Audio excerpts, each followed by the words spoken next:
The maid pretended to ignore him, but an accident changed everything.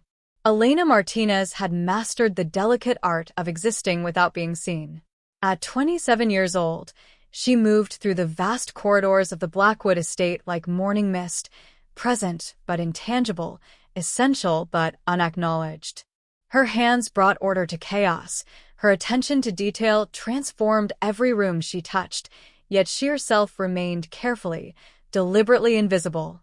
The mansion sprawled across 15 acres of manicured Connecticut landscape, a testament to old money and new success. Adrian Blackwood had inherited the bones of the estate and built an empire that made the original fortune look quaint. At 34, he was everything the business magazines celebrated: brilliant, driven, successful beyond measure. Forbes called him a visionary. Wall Street called him unstoppable. Elena called him nothing at all, because speaking to him would require acknowledging his existence, and that was something she'd sworn never to do. Not because of anything Adrian had done. That was almost worse. He'd done nothing wrong, been nothing but considerate, shown nothing but respect. The problem wasn't Adrian Blackwood specifically. The problem was what he represented: wealth, power, masculine confidence, and the inevitable betrayal that Elena had learned followed all three. Her father had possessed the charm of a prince in fairy tales. He'd swept her mother off her feet with grand promises and grander gestures, had given them a beautiful home and beautiful things, and then had revealed what he truly thought of his family when another woman caught his eye. Elena had been 12 when he'd left, old enough to understand that her mother's tears weren't temporary, young enough to believe her mother when she said, "Men like that don't change, Mija. They just hide better." 22-year-old Elena had thought she'd learned that lesson, until Michael had proven there were still ways to be surprised by male selfishness. He'd been different, she'd told herself: middle class, hard-working, genuine. They'd planned a wedding, picked out an apartment, dreamed in tandem about their future. Then his college girlfriend had returned from Europe with her trust fund and family connections, and Michael had discovered that his genuine love had price tags he hadn't mentioned. 3 years had passed since she'd returned the ring and rebuilt her life on simpler terms. She'd taken the job at the Blackwood estate because it paid well and required minimal human interaction. Clean, organize, maintain, disappear. Perfect. She'd perfected the art of being present without participating, of existing in spaces without claiming them. Adrian Blackwood complicated things by noticing. She'd see him watching her sometimes, when she was arranging books in the library or tending to the indoor plants that lined the southern gallery. His dark eyes would track her movements with an intensity that made her skin prickle with awareness. But he never pushed, never demanded acknowledgement. He'd simply exist in the same space, reading his papers or working on his laptop, creating a quiet companionship she'd never agreed to. "Good morning, Miss Martinez," he'd say, his voice rich and warm like expensive coffee. She'd nod, her eyes fixed on her work, and say nothing. "The garden looks beautiful. Your work, I assume?" Another nod. Silence stretching like taffy. "I left some books on the table in the east parlor. Poetry mostly. I thought you might." He'd trail off when she'd walk away, her message clear: "I don't want your books, your observations, or your attention." The other staff members thought she was crazy. Mrs. Chun, the head housekeeper who'd become something like a friend, had pulled her aside after 3 months of this pattern. "That man is trying," Mrs. Chun had said, her weathered hands folded over her chest. "He asks about you. Wants to know your favorite flowers, what music you like, whether you prefer tea or coffee. Why do you freeze him out?" "Because he's my employer," Elena had replied coolly. "Maintaining professional boundaries is appropriate. Professional boundaries, my foot." "You're punishing him for crimes he hasn't committed, Elena. That's not boundaries. That's hiding." The words had stung because they were true. But truth didn't make them easier to act on. So Elena had continued her careful dance of avoidance, perfecting the skill of being in a room with Adrian Blackwood while remaining emotionally absent from it. What she didn't let herself acknowledge were the small impossibilities that accumulated like snow. The way her favorite tea, a specific blend of chamomile and lavender she'd never mentioned to anyone, would appear in the staff kitchen. The way the house's flower arrangements shifted from roses to peonies after she'd once mentioned in Mrs. Chen's hearing that she found roses cloying. The way Adrian would leave the house early on Thursday mornings, which was when Elena cleaned his private study, so she'd never feel uncomfortable or watched. The way he'd quietly doubled the staff's health insurance coverage after learning Elena's mother was ill, creating a benefits package so generous that Elena could afford the best cancer treatment for her mother in Texas. She'd called Mrs. Chun when she discovered that, her voice shaking. "Did he do this because of me?" "He did it because he's a good man," Mrs. Chun had replied. "And because he cares about his staff. And yes, Elena, especially because he cares about you, though you won't let him say so." Elena had cried that night, alone in her small room in the staff quarters, feeling the walls she'd built start to crack. It would be so much easier if Adrian Blackwood were the villain she needed him to be. Instead, he was patient and kind and devastatingly thoughtful, and every kindness made her armor feel thinner. November arrived with cold rain and early darkness. Elena maintained her routine: wake at dawn, clean and organize, avoid and evade, return to her room, repeat. It was a Tuesday morning, unremarkable in every way, when she arrived at the mansion to find it strangely quiet. Adrian's car was gone, which wasn't unusual. He often left early for meetings in the city. But something felt off, like the moment before a storm when the air pressure changes and birds fall silent. She was arranging fresh flowers in the entrance hall when Mrs. Chen appeared, her phone clutched in her hand, her face the color of old paper. "There's been an accident," Mrs. Chen whispered, and Elena felt the floor tilt beneath her feet. Adrian's car, a truck, ran a red light at the intersection of 5th and Madison. "They're saying, oh God, Elena, they don't know if he'll." The vase slipped from Elena's fingers, crystal shattering against marble, water and peonies spreading across the floor like a wound. But Elena didn't notice. She was already moving, grabbing her coat, her keys, her phone. "Which hospital?" she demanded, her voice strange in her own ears, raw and desperate, and nothing like the carefully controlled tones she'd cultivated. "Mercy General. But Elena, you don't have to." "Which floor? What room?" "ICU. But they're not letting anyone." Elena was gone before Mrs. Chen could finish, racing toward the man she'd spent months pretending didn't matter, finally forced to confront the truth she'd been running from. Adrian Blackwood mattered more than she'd ever admitted, and the thought of losing him before she'd said so was unbearable. The emergency room at Mercy General smelled like fear and antiseptic, a combination that would forever mark Elena's memory. She'd driven through red lights and stop signs, her hands white-knuckled on the steering wheel, her mind refusing to process what Mrs. Chun had told her. The details had been sparse. Intersection accident, truck running a red light, Adrian's luxury sedan crumpled like paper, emergency transport, critical condition. Critical condition. The words chased themselves through her mind like wolves. The ICU waiting room was a study in suspended animation. Adrian's assistant, David, stood by the windows, his usually immaculate suit rumpled, his phone pressed to his ear as he spoke in hushed, urgent tones. Two men Elena recognized from photographs in Adrian's study, college friends, she thought, sat together on uncomfortable plastic chairs, their faces drawn with worry.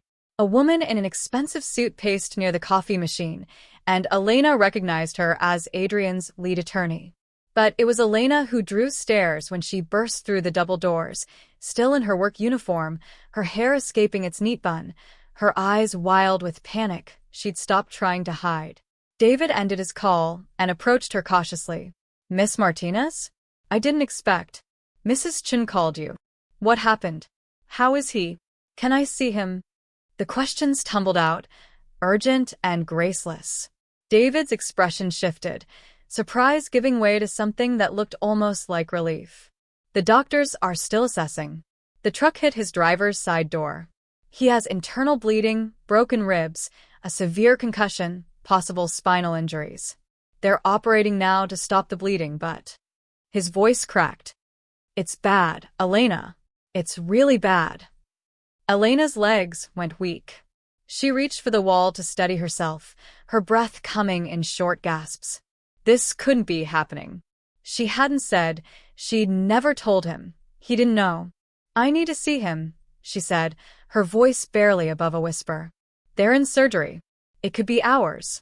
And when he's out, it's immediate family only. He doesn't have immediate family. Elena's voice grew stronger, powered by desperation. His parents are dead. No siblings. Who does that leave? David studied her for a long moment, and Elena saw understanding dawn in his eyes. I'll talk to the doctors, he said quietly. Wait here. The next 4 hours existed outside normal time. Elena sat in that waiting room, her body still but her mind racing through every interaction she'd had with Adrian Blackwood. Every morning greeting she'd ignored. Every small kindness she'd rejected. Every moment she'd chosen fear over possibility. She thought about the poetry books he'd left for her. Mary Oliver and Rumi and Neruda, poets who wrote about love and loss and the courage to feel deeply. She'd read them all in secret, had cried over their beauty, had never acknowledged their existence to Adrian. She thought about the morning she'd found him in the garden at dawn, still in yesterday's clothes, exhausted from an all-night work session. He'd been standing among the peonies she'd planted, just standing there with his eyes closed, breathing in their scent like it was medicine. She'd watched from a window, had felt something crack in her chest at his vulnerability, had turned away before he could see her watching. She thought about last Thursday, when she'd been cleaning his study and had found a framed photograph on his desk, not of himself, but of the mansion's garden in full bloom, the garden she'd restored from neglect. He'd photographed her work and kept it where he'd see it every day. How did I miss it? She whispered to the empty air. How did I convince myself he was just being professionally courteous when he was? She couldn't finish the sentence, couldn't speak the truth she'd been denying. When the surgeon finally emerged, still in scrubs, his expression was carefully neutral. The waiting room came alive with questions, but Elena stayed frozen, unable to move or breathe. Mr. Blackwood survived the surgery, the doctor said, and Elena's knees buckled with relief. David caught her elbow, steadying her. We've repaired the internal bleeding and stabilized his spinal injuries. The next 72 hours are critical. He's in a medically induced coma to reduce brain swelling. We'll know more when we wake him. Can we see him? One of the college friends asked. One visitor at a time, for no more than 10 minutes. He's unconscious and won't respond, but some patients show awareness of voices and presence even in coma states. The doctor's eyes found Elena, perhaps noting her distress. Are you family? She is, David said firmly before Elena could respond. She's the most important person in his life. The doctor nodded. Room 417. 10 minutes. Elena walked to that room like a woman in a dream, or a nightmare she couldn't wake from. The ICU was maze-like, all harsh lighting and mechanical sounds, beeping monitors and hushed voices. She found 417 and stopped in the doorway, her hand on the frame, gathering courage. Adrian lay motionless in the hospital bed, so still he looked carved from marble. Tubes and wires connected him to machines that beeped and hummed, keeping him tethered to life.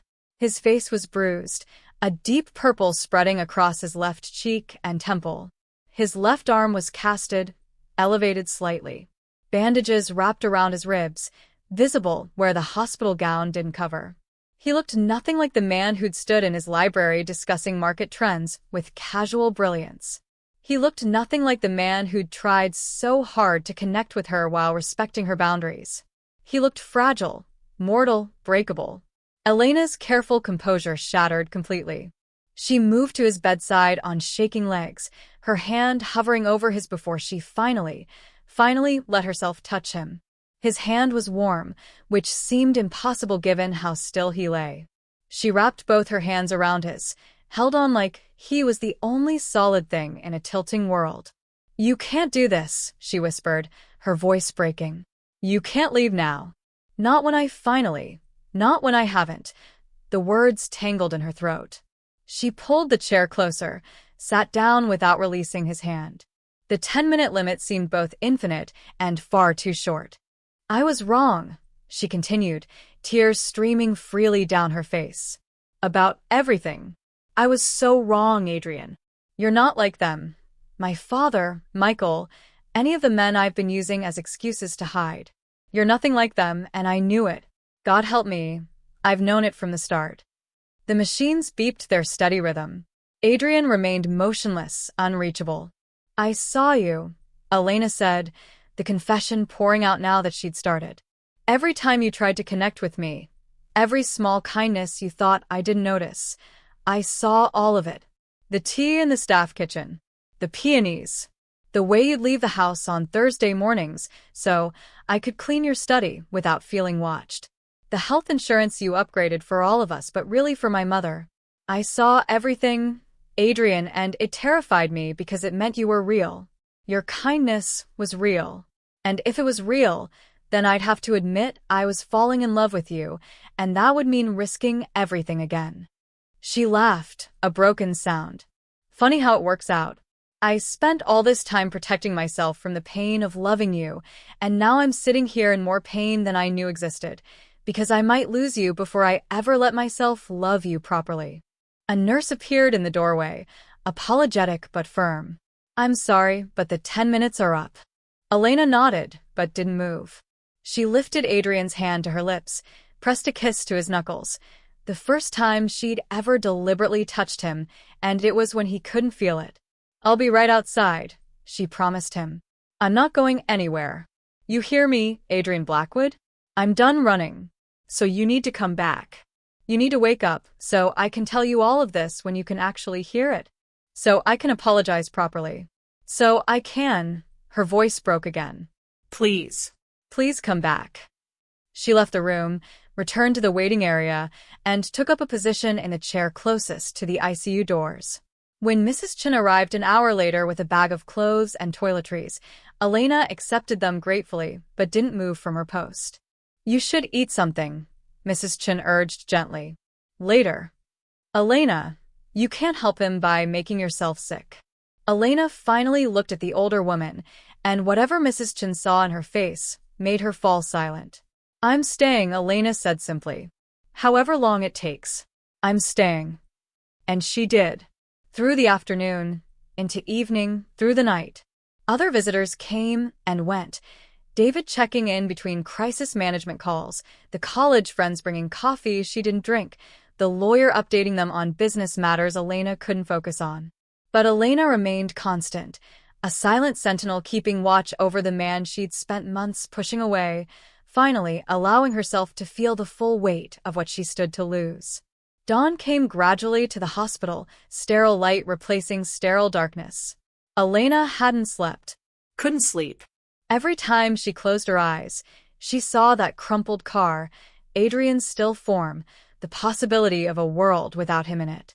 The 72-hour window the doctor had mentioned felt both immediate and impossibly far away.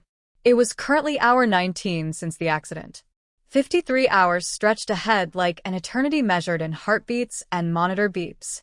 David appeared around 7 a.m. with real coffee and pastries from a bakery nearby.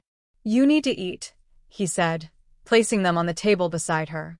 His kind but exhausted face showed the strain of managing both a personal crisis and a business empire suddenly without its leader.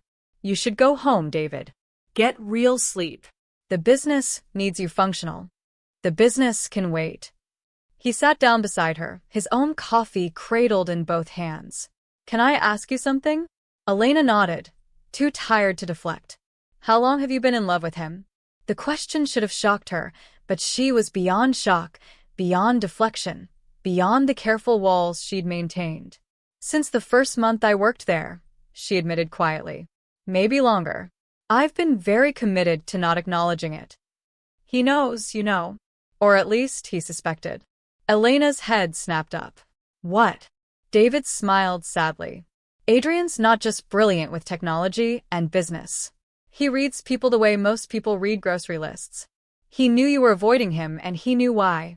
He told me once, about 6 months ago, that you'd been hurt badly and were protecting yourself. He said he understood, that he'd wait as long as it took. But he couldn't know I never told anyone. He saw it in how you carried yourself, how you'd freeze when men got too close, how you'd relax around the female staff, but never the male workers, how you'd go rigid whenever he tried to talk to you. David paused, choosing his words carefully. He cared about you deeply, Elena. Still does when he wakes up. Everything he did, every small gesture, he did it knowing you might never acknowledge them.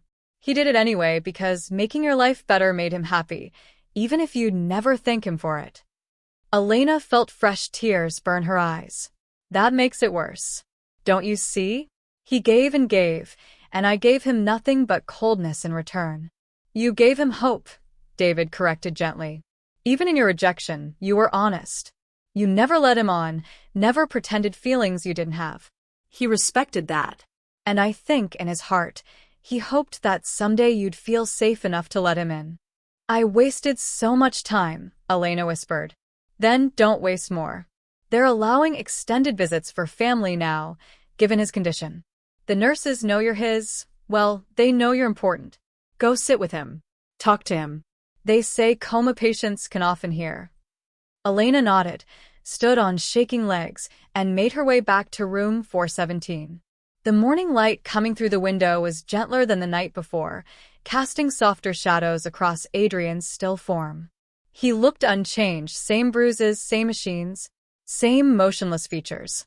But Elena felt different approaching him now, permission granted to stay as long as she needed. She pulled the chair close to his bedside and took his hand again. This time, she didn't let go. Good morning, she began, her voice steadier than she felt. I know I never said that to you properly before. You'd greet me every morning.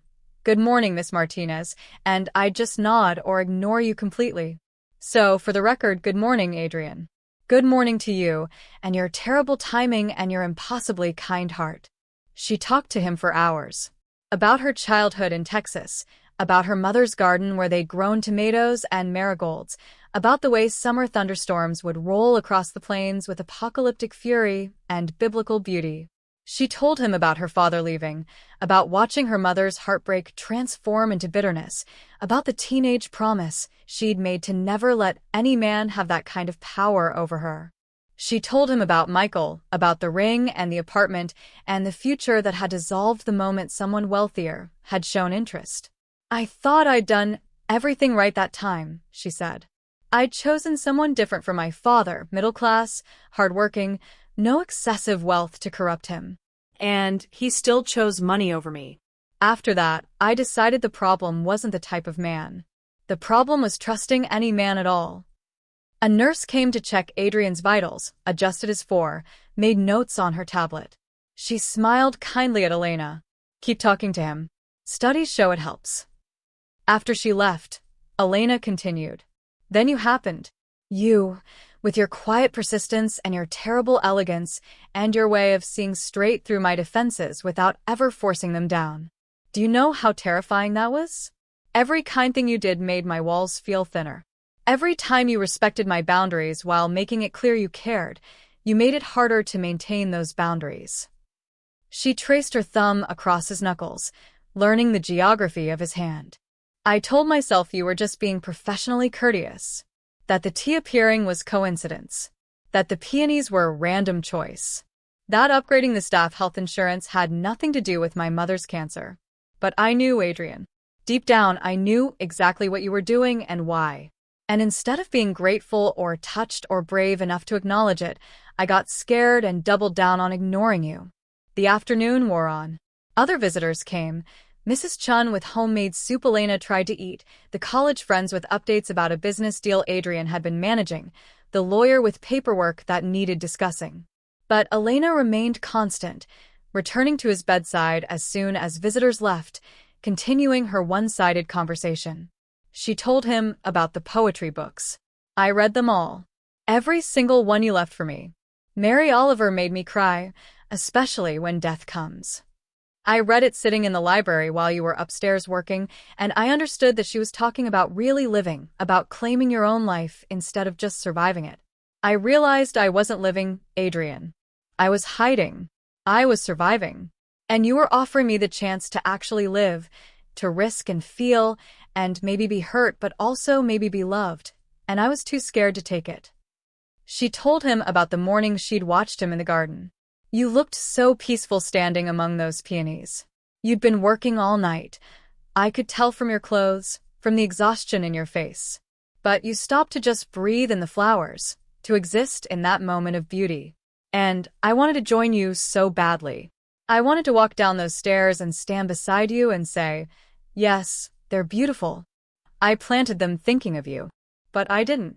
I turned away like a coward, and now I'd give anything to have that moment back. As evening approached again, 24 hours since the accident, Elena's voice was hoarse, but she couldn't stop talking. It was as if all the words she'd refused to speak for months were demanding their moment, insisting on being heard even if Adrian couldn't respond. I'm sorry, she said for perhaps the 100th time. I'm so sorry for every cold shoulder, every ignored greeting, every moment I made you feel unwanted. You deserved better. You deserved someone brave enough to meet your kindness with gratitude, your patience with honesty. You deserved. Her voice broke completely.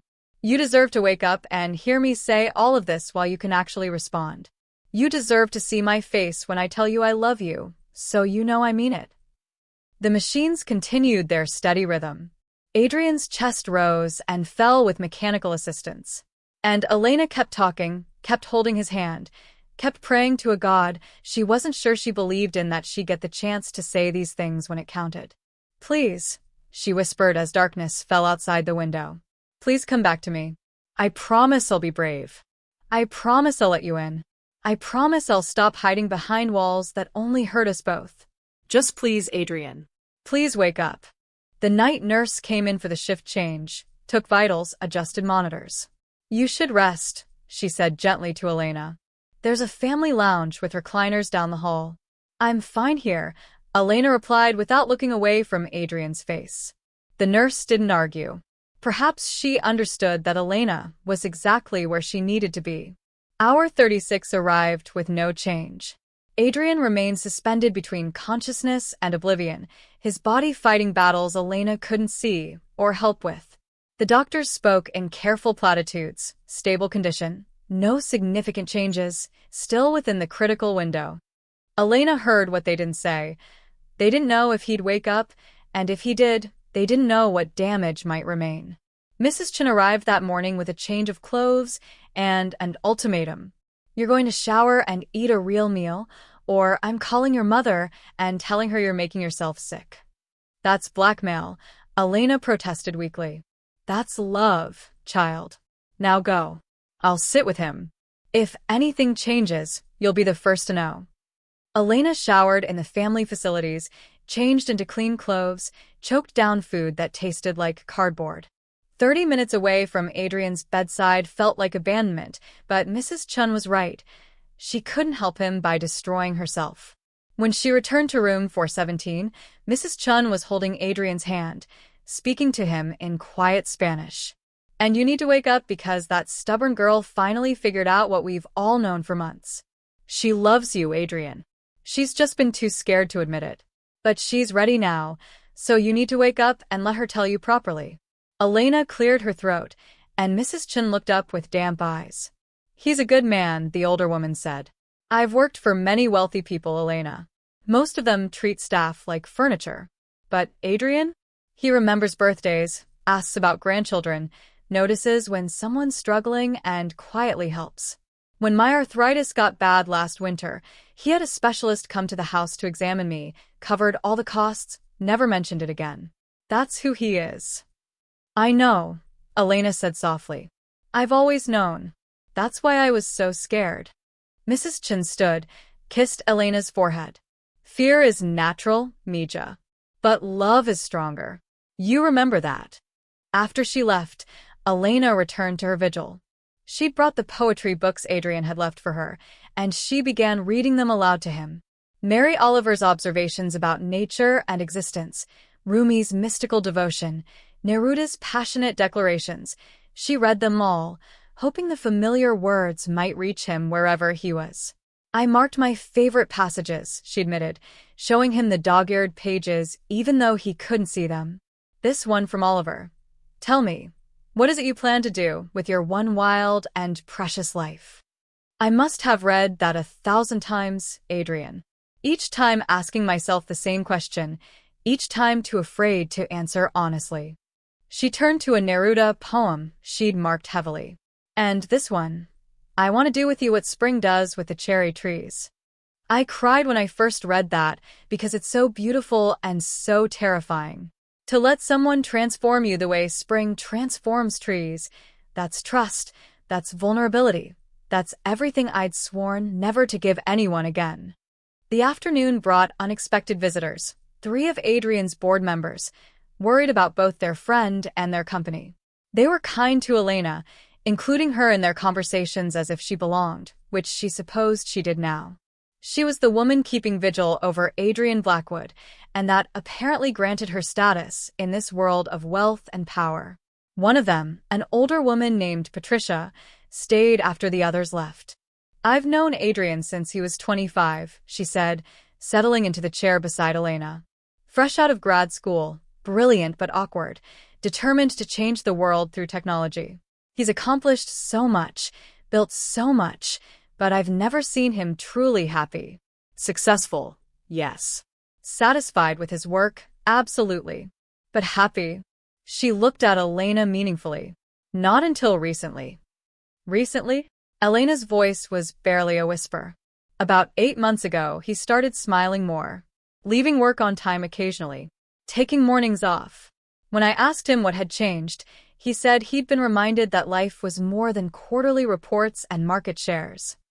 Patricia reached over and squeezed Elena's hand. He was talking about you, dear. You reminded him how to live.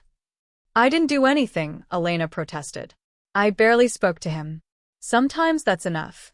Being a reminder that something worth pursuing exists, even if it seems impossible. You made him want to try. Patricia stood, gathering her coat. He's a fighter, Elena. He'll come back. I'm certain of it. After she left, Elena allowed herself a moment of hope.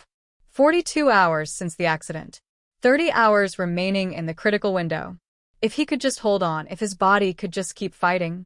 She was reading to him again, another Mary Oliver poem, when she felt it. The slightest pressure against her hand. So subtle, she thought she'd imagined it, wished it into existence. She stopped reading, barely breathing. Adrian. Nothing. The machines beeped their steady rhythm. If you can hear me, squeeze my hand again. Please. She waited, counting seconds that felt like centuries. Then there. Definite this time. Unmistakable. His fingers squeezed hers. Elena's heart stopped, then restarted in double time. She pressed the call button frantically, never releasing his hand. Oh my God. Oh my God, Adrian, I felt that. Do it again. Let me know you're there. Another squeeze, slightly stronger. The nurse arrived, then the doctor, and suddenly the room filled with professional efficiency. They performed tests, checked pupil response, assessed his neurological function. Through it all, Elena stood back, her hand pressed to her mouth, tears streaming down her face. He's waking up, the doctor said, and Elena heard the cautious optimism in his voice. His brain activity is increasing significantly. This is very good. Very good indeed. They adjusted his medications, reducing the sedation carefully, monitoring his response. It would take hours, they warned. The process couldn't be rushed. But he was coming back. Against the odds, through the critical window, Adrian Blackwood was fighting his way back to consciousness. Elena returned to his bedside the moment they'd allow it. She took his hand again, held it like a lifeline. That's it, she encouraged, her voice shaking with emotion. Keep fighting. Keep coming back. I'm here. I'm not going anywhere. I'm done running, done hiding, done pretending. I'm here, Adrian, and I love you. Do you hear me? I love you, and I'm not leaving. Hour 48 brought more changes. His eyelids fluttered. His fingers moved with more intention. His breathing, still assisted, became more natural. The medical team was pleased, cautiously optimistic, guardedly hopeful. Elena never left his side. She talked to him constantly now, describing the weather outside, telling him about Mrs. Chen's terrible jokes, promising him everything she'd been too afraid to promise before.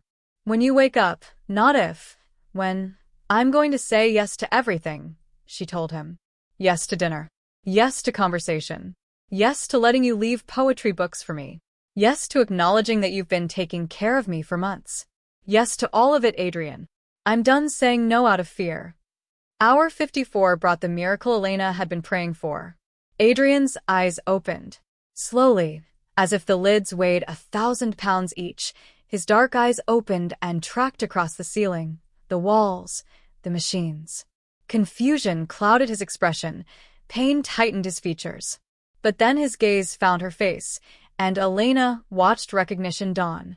His lips moved, forming words no sound came out to voice. Elena leaned closer, her free hand gentle on his face.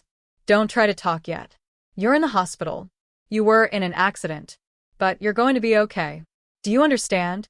He managed the smallest nod, never breaking eye contact. I've been here the whole time, Elena continued, tears flowing freely. I couldn't leave you. I wouldn't leave you. Adrian, I have so much to tell you, so much to apologize for. He squeezed her hand, and despite his obvious pain and weakness, his expression held something that looked like gentle amusement. As if even now, fresh from unconsciousness, he was trying to comfort her.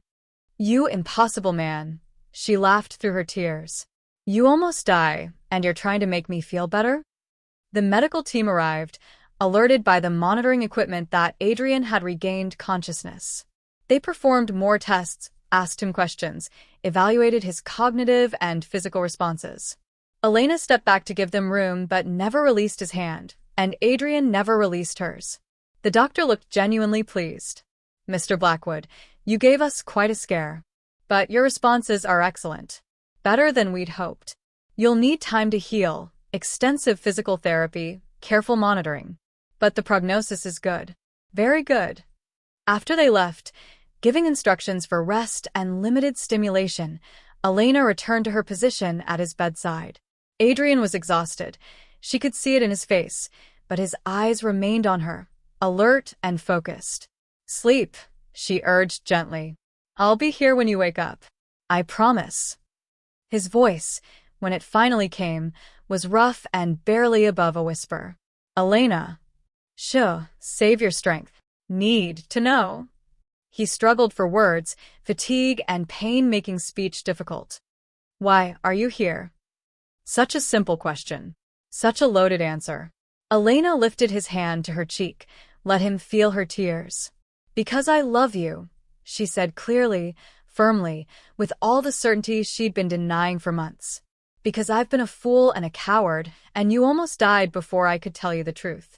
Because you're the best man I've ever known, and I'm done being too scared to admit that. Adrian's eyes closed, but his lips curved into the smallest smile. Took an accident. Yes. Elena laughed wetly. Apparently, I need dramatic motivation. I don't recommend it as a relationship strategy. He squeezed her hand once more, then sleep claimed him. Real sleep this time, not coma, not unconsciousness, but natural healing rest. Elena watched him breathe on his own, watched his chest rise and fall without machine assistance, watched the color slowly return to his face. He'd come back. Against the odds, through the critical window, he'd come back to her.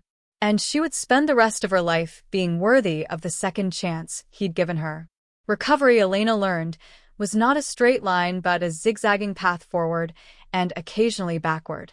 Adrian spent 2 more weeks in intensive care, gradually moving from critical to stable to cautiously optimistic. The broken ribs made breathing painful, the head trauma caused headaches and occasional dizziness, the internal injuries required careful monitoring. But he was alive, alert, and increasingly himself. Elena had effectively moved into the hospital. Mrs. Chun brought clothes, toiletries, even Elena's laptop, so she could work remotely on the few tasks that couldn't be postponed. The staff had been incredibly understanding, treating her as if she were already family, which, Elena supposed, she was becoming. Adrian's college friends visited regularly, bringing humor and normalcy that seemed to strengthen him. David coordinated business matters from the hospital waiting room, bringing only the most critical decisions to Adrian's bedside. Board members came with updates and well wishes. But it was Elena who remained constant, learning the rhythms of his recovery, understanding without words when he was in pain or discouraged or simply tired of being patient. They talked constantly now, making up for months of silence. "Tell me about Texas," Adrian said one afternoon, his voice stronger now though still rough from intubation. He was propped up in bed, looking more like himself despite the lingering bruises and hospital gown. So Elena told him about her childhood, about the small town where everyone knew everyone's business, about her mother's strength in the face of her father's abandonment. "She never dated again after he left," Elena said. She'd say, "One man broke my heart, Mija. I'm not giving anyone else the chance. I thought she was wise. Now I think maybe she was just scared, like I've been." "And your mother now?" Mrs. Chen mentioned cancer. "In remission, thank God. The treatments you made possible save her life, Adrian." Elena's voice caught. "I never thanked you properly for that. The health insurance upgrade, the generous benefits, you did that for me, didn't you?" Adrian had the grace to look slightly embarrassed. "I did it for all the staff. Your situation just emphasized the need." "Liar," Elena said fondly. "You're a terrible liar. That's one of the things I love about you. You're honest even when it would be easier not to be." Something in Adrian's expression shifted, softened, and intensified simultaneously. "Say that again. That you're honest?" The other part. Elena understood what he was asking. She'd said it once when he'd first woken, but they'd both been too overwhelmed with relief to really acknowledge it. Now, in the quiet of his hospital room with sunlight streaming through the windows, the words felt different, more real, more weighted with possibility. "I love you," Elena said clearly, moving closer to take his hand. "I love your patience and your kindness and your absolutely terrible taste in neckties. I love how you notice small things about people and quietly try to help. I love how you stand in the garden breathing in peonies like it's meditation. I love." Adrian pulled her closer, carefully, mindful of his healing ribs, and kissed her. It was gentle and brief, limited by his condition, but it was everything. Months of unspoken feeling, weeks of fear and hope, all concentrated into one perfect moment. When they parted, both were crying. "I've wanted to do that since the first day you walked into my library," Adrian admitted. "You were so focused on your work, so determined to be invisible, but you were all I could see." "I knew," Elena confessed. "I felt you watching me. It terrified me." "I'm sorry. Don't apologize. You did nothing wrong. You were patient and respectful and gave me space to figure out my own feelings. That's exactly what I needed, even though I didn't know it at the time." She traced her fingers along his jaw, careful of the fading bruises. "I just wish I'd been braver sooner. We wasted so much time." "We have time now," Adrian said. "Assuming you're planning to stick around once I'm released from this place?" Elena pretended to consider. "Well, I suppose someone needs to prevent you from choosing those awful ties. It might as well be me." His laugh turned into a wince as his ribs protested. "Don't make me laugh. It hurts." "Then stop being funny," Elena countered, but she adjusted his pillows carefully, making him more comfortable with the practiced ease she developed over weeks of advocacy. "Better?" Much. "You're good at this." "At what?" "Taking care of people. You've basically become my nurse, my advocate, my translator when the doctors use words I'm too tired to understand. You're..." He paused, choosing words carefully. "You're good at loving, Elena. I know you don't believe that about yourself, but it's true. You love thoroughly and completely, once you let yourself." The observation was so insightful, so completely accurate, that Elena had to look away. "My mother used to say the same thing. Before my father left, before she closed herself off. She'd say I felt everything too deeply, that I needed to protect my heart better." "Maybe deep feeling isn't something to protect against," Adrian suggested quietly. "Maybe it's something to aim for, even knowing it comes with risk." "When did you get so wise?" Near-death experiences provide perspective. He said it lightly, but Elena heard the shadow beneath, the trauma he'd endured, the close call they'd both survived. "Do you remember the accident?" she asked gently, giving him the option not to answer. Adrian was quiet for a moment, his hand tightening around hers. Flashes. The truck coming through the intersection. Knowing I couldn't avoid it. Impact. Then nothing until I woke up here with you crying over me. He met her eyes. "I remember thinking, before I lost consciousness, that I'd never told you how I felt. That I'd been too patient, too respectful of boundaries that maybe needed pushing. That's my one regret, not being braver." We matched then. A pair of cowards who needed almost dying to admit the truth. Elena smiled through fresh tears. "Let's make a deal. No more cowardice. From now on, we say what we mean and feel what we feel and trust each other to handle it." "Deal," Adrian agreed. Then, more seriously, "Elena, I need to ask you something, and I need you to answer honestly." She nodded, bracing herself.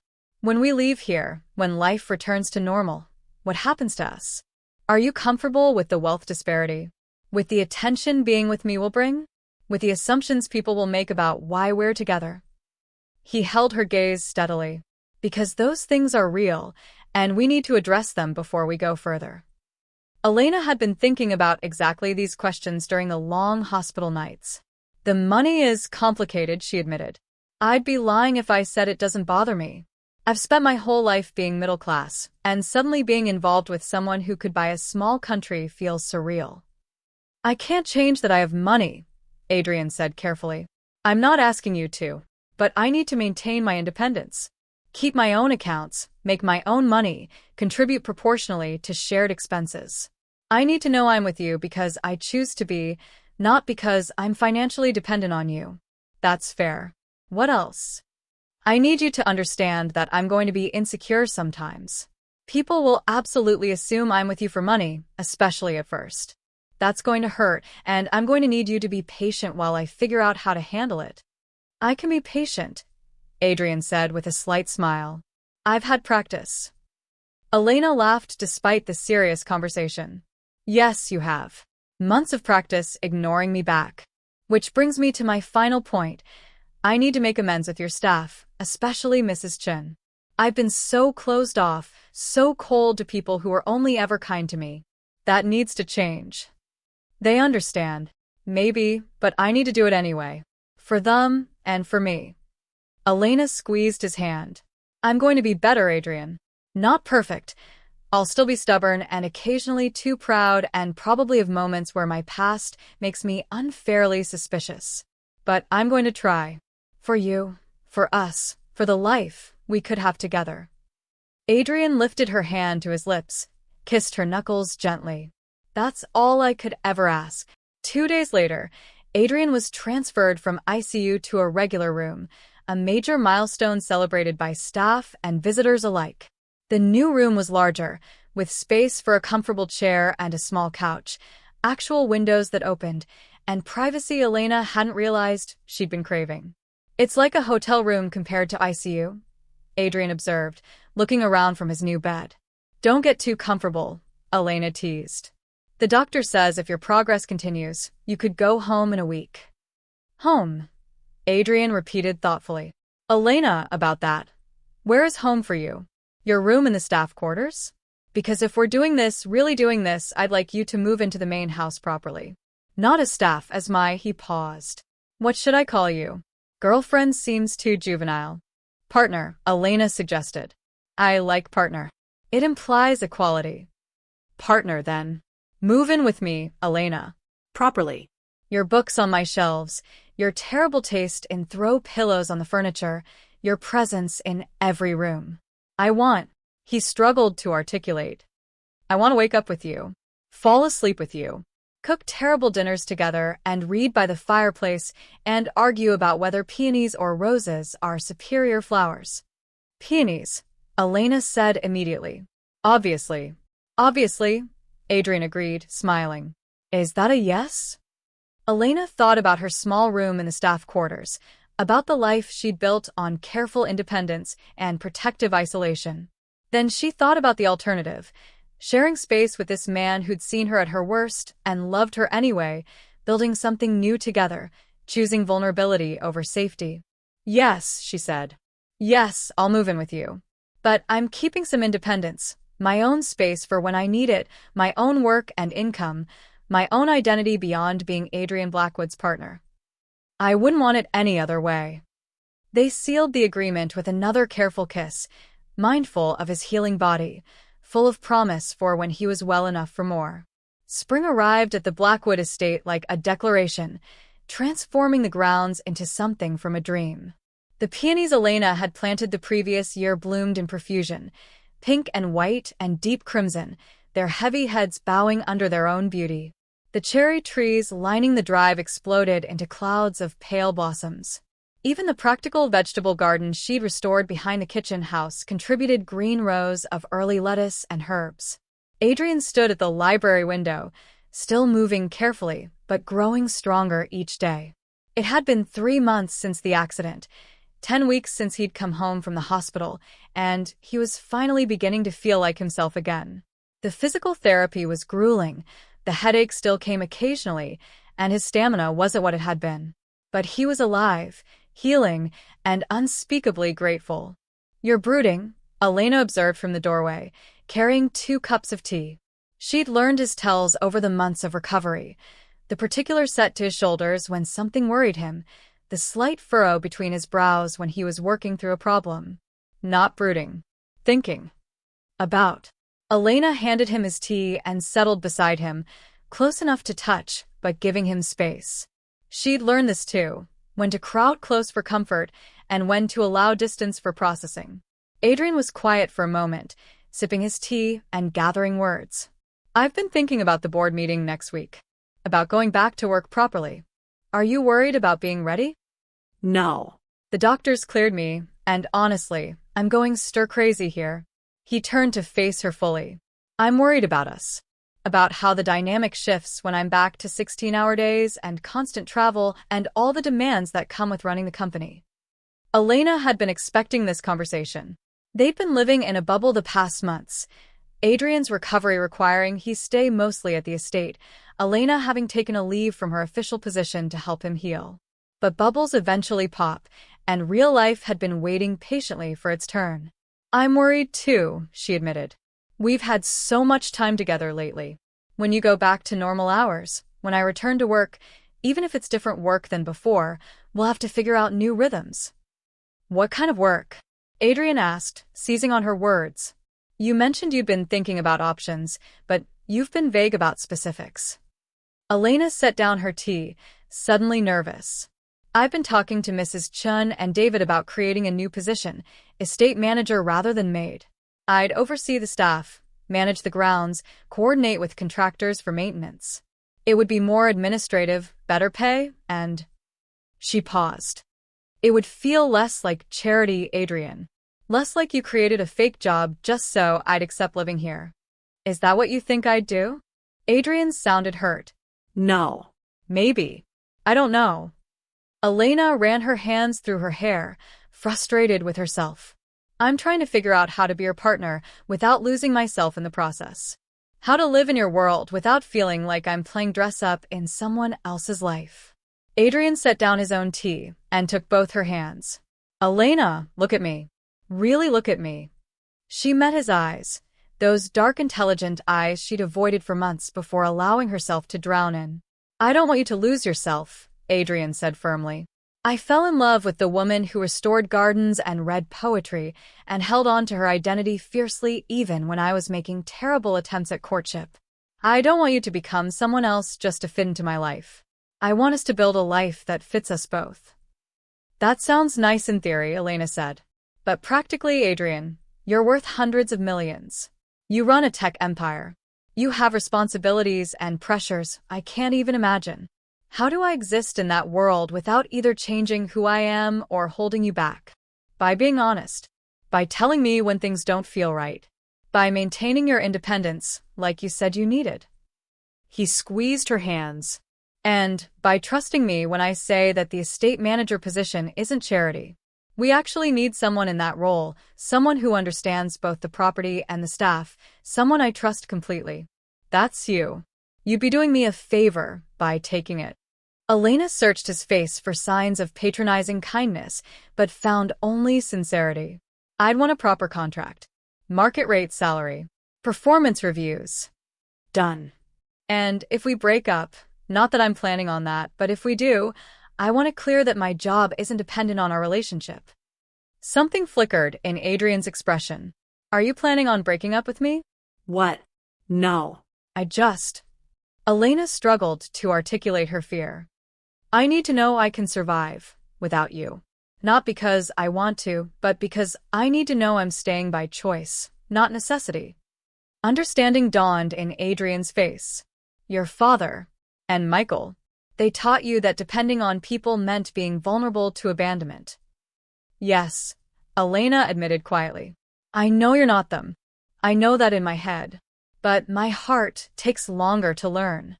Then we'll teach it together. Adrian pulled her closer, careful of his still healing ribs. Here's what I propose. You take the estate manager position with a proper contract and market salary. We keep separate finances. You maintain your own space. That guest suite you've been using when you need privacy can be officially yours. We both commit to honest communication, even when it's hard. And we give ourselves permission to stumble while we figure this out. That sounds. Elena paused, considering. Reasonable. Scary, but reasonable. Good. Scary means it matters. He kissed her forehead gently. Now, about the board meeting next week. Will you come with me? Elena pulled back, startled. To the board meeting? Adrian, I don't. Not to the meeting itself. But there's a dinner afterward, partners are invited, and I'd like you there. As my partner, not as staff. I want them to meet you properly, see us together, understand that you're important to me. They'll judge me, Elena said flatly. They'll assume I'm a gold digger who seduced the boss. Some might. Initially. Then they'll see how you handle yourself, how you're not impressed by wealth or status, how you call me on my bullshit and make me laugh and are generally the most genuine person in a room full of people performing success. Adrian smiled. Plus, Patricia already adores you. She's been texting me about how happy she is that I found you. Elena remembered Patricia's visit to the hospital, her kindness and understanding. She was lovely. She's also the most influential voice on the board. If she's in your corner, the others will follow. Adrian paused. But I'm not asking you to do this for political reasons. I'm asking because I want you there. Because attending business dinners alone is tedious, and having you beside me would make them bearable. What do I wear to a board dinner? Elena asked, already mentally panicking about her wardrobe. Whatever makes you comfortable. Though if you'd like, we could go shopping. Not because your clothes aren't fine, but because I'd enjoy the experience of helping you pick out something that makes you feel confident. Elena started to protest, then stopped herself. This was part of their new deal, accepting help without seeing it as dependence, allowing Adrian to do kind things without suspecting ulterior motives. Okay, she said slowly. We can go shopping, but I'm paying for whatever I buy. Negotiable, Adrian said, grinning. How about I pay, but you can pick out a tie for me that you don't find hideous?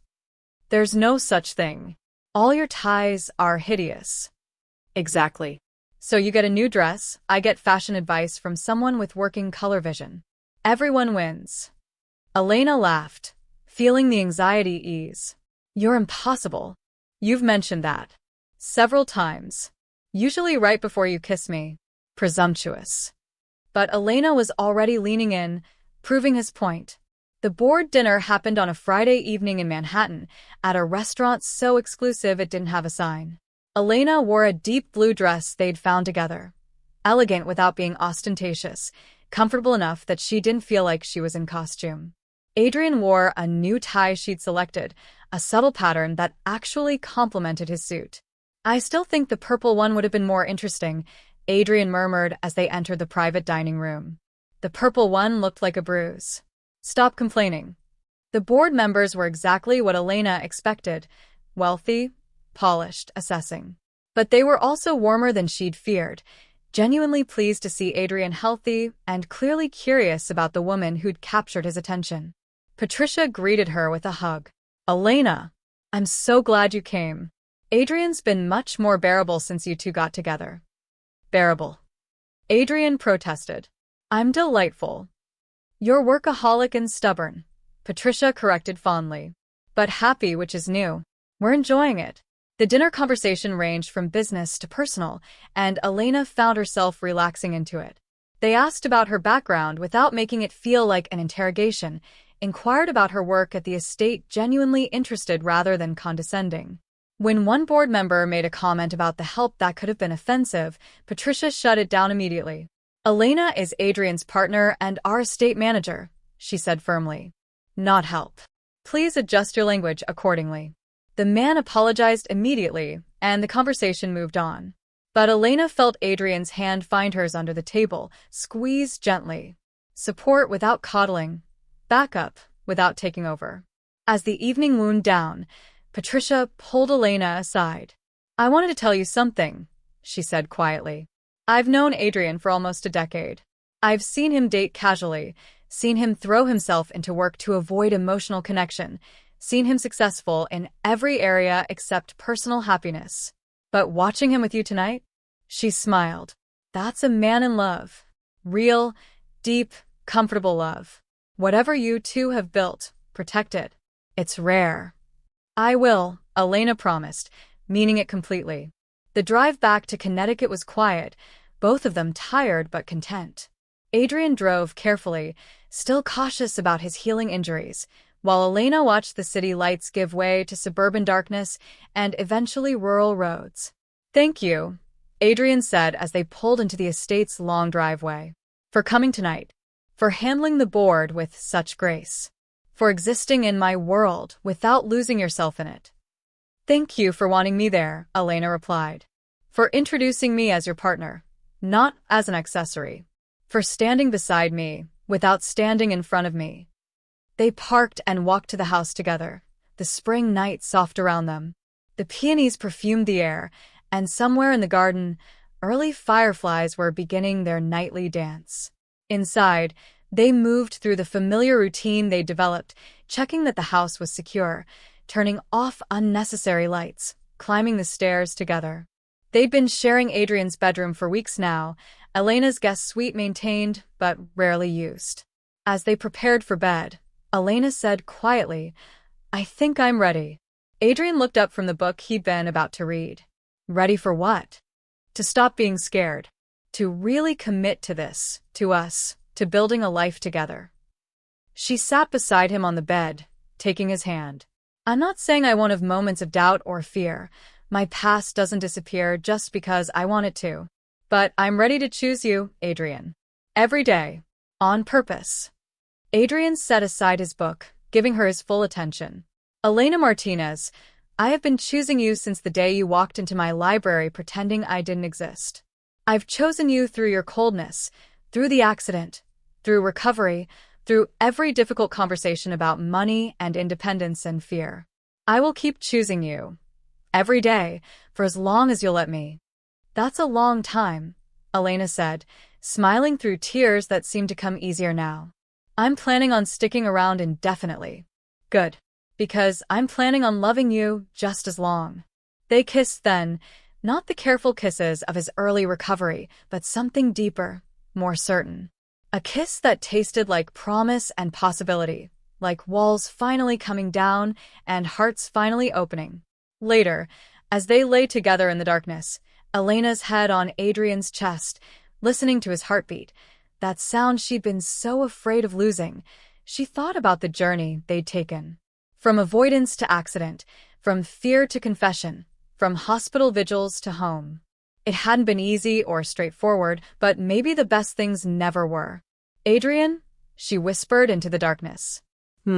"I love you. I know I've said it before, but I want to say it again. I love you." She felt his arms tighten around her, felt his lips press against her hair. "I love you too, Elena. More than I have words for." "Then stop talking and just hold me." "I can do that." And he did, through the night and into the morning, through spring and into summer, through every season that followed. Two people who'd almost missed each other, who'd needed catastrophe to break down walls, who'd found in each other something worth being brave for. In the garden outside, the peonies bloomed in endless profusion, beautiful and resilient and finally home.